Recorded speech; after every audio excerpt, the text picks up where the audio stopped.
Welcome to the 1,000-year Paradox Mega Super Uber Grand Campaign. Yes, 1,000 years of gameplay. You've got to love that something like this is even possible. Kudos to Paradox Interactive for filling all these eras with niche games for the armchair grand strategists in all of us. The games in question being Crusader Kings 2, Europa Universalis 4, Victoria 2, and Hearts of Iron 4 that allow us to convert save games from one to the next. So, 1,000 years. 1,000 years is a long time. A very long time. Enough time for a nation, kingdom, or empire to form, expand, manage great achievements, falter to ruin, and disappear entirely. Thus has it always been throughout history. There are, however, exceptions to this rule, or at least nations that have lasted longer than most. It's towards one of these exceptional cases that we're going to take not just a closer look at, but try to improve upon given the historical outcomes this people call their legacy. A few historically interesting choices are salient enough to be tempting.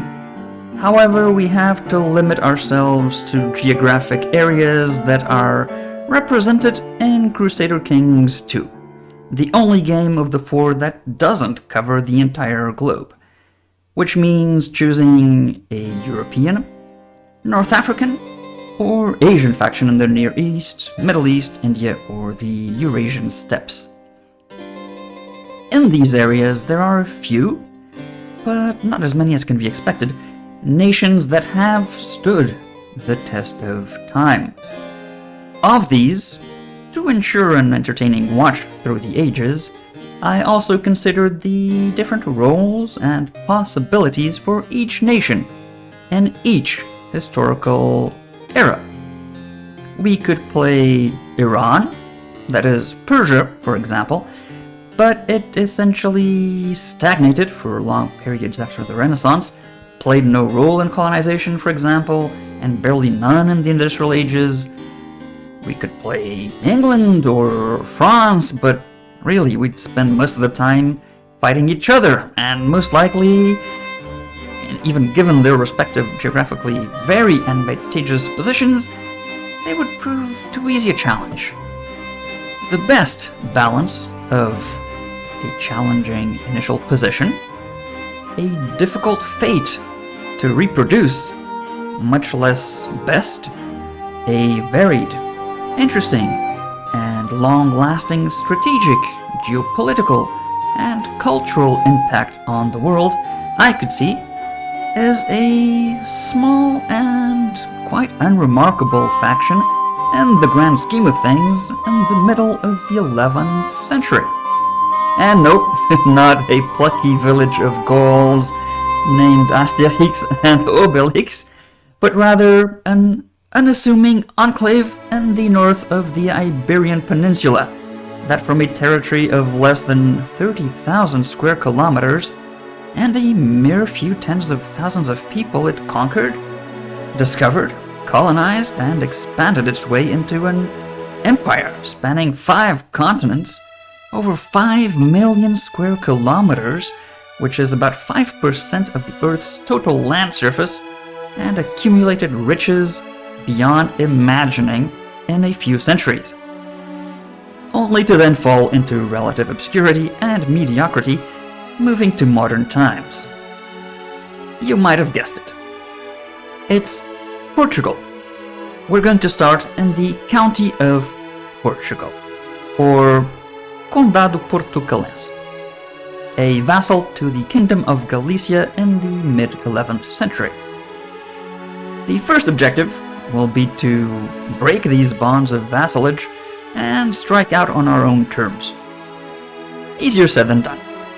This will only put the county smack in the middle of a merciless struggle for survival against the Muslim invaders that hold most of the peninsula in that time. Hopefully we can retrace the steps of the Reconquista or improve on it by the 15th century, which is when we'll be looking to spark the Age of Discovery in Europa Universalis 4 and sail the 7 seas, colonize the 5 continents, generate enough trade to be the envy of the world, create a mighty empire that will not